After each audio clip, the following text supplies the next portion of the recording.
نشد یه قصری بسازم پنجره هاش آبی باشه.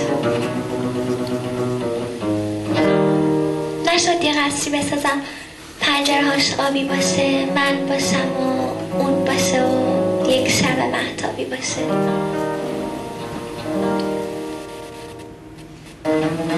نشد یه جا بمونه و آخر بشه مال خودم، حتی یه بار یادش نمون ماه و روز تولدم. با همه التماس من نشد دیگه نره سفر. شرام به جز اون روی هر دیوونهی گذاشت اثر. نشد برم بغل بغل واسش سقایق بچینم. نه اینکه من نخوام برم، نذاشت گلا رو ببینم. نشد همه دعا کنن همیشه اون باشه پیشم. یکی میگفت خواب دیده که اون گفته عاشقش میشم، اما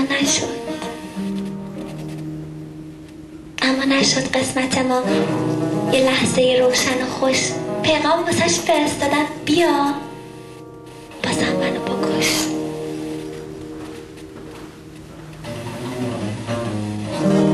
نشد که نشکنه بازم این چینی شکستنی. هیچ جای دنیا ندیدم عجب چشای روشنی.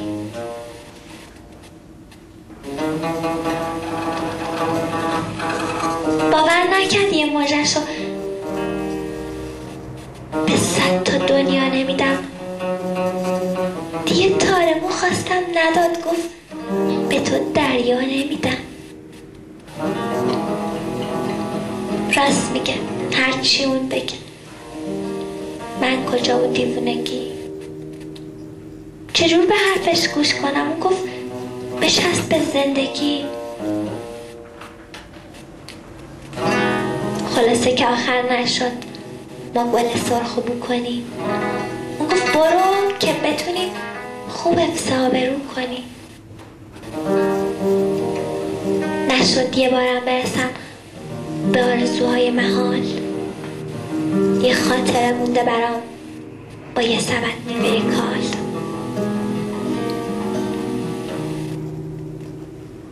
نشد برم واسه یه بار به آرزوام برسم. گذشته کار از کارمون، دیر شده به خدا قسم.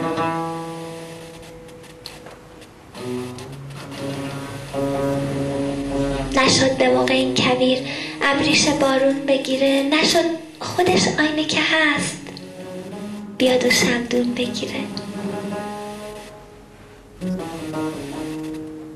نشد بپاشم زیر پاش عطر گل محمدی.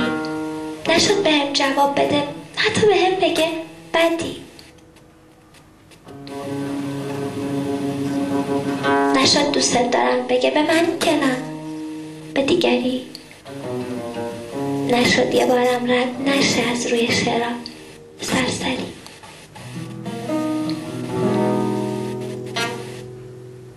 نشد یه کاری بکنه که بدونم دوستم داره. آتیش گرفتم و یه بار نگاه نکرد بگه آره. نشد یه بار حرف بزنه نذاره پای سرنوشت. نشد یه شب نگم خدا الهی که بره بهشت. نشد شبی یه بار واسش یه فال حافظ نگیرم. نشد تو رویاها براش روزی 1000 بار نمیرم. نشد برم، نشد نره، نشد بخواد، نشد بیاد، نشد ولی شاید بشه واسم دعا کنی زیاد. از شما پنهون نکنم یه حرفایی بهم زده. گفته همین روزا میاد اما هنوز نیومده. قصه داره تموم میشه مثل تموم قصه ها. فقط واسم دعا کنید. اول خدا بعدم شما. قصه داره تموم میشه مثل تموم قصه ها. فقط واسم دعا کنید. اول خدا، بعدم شما.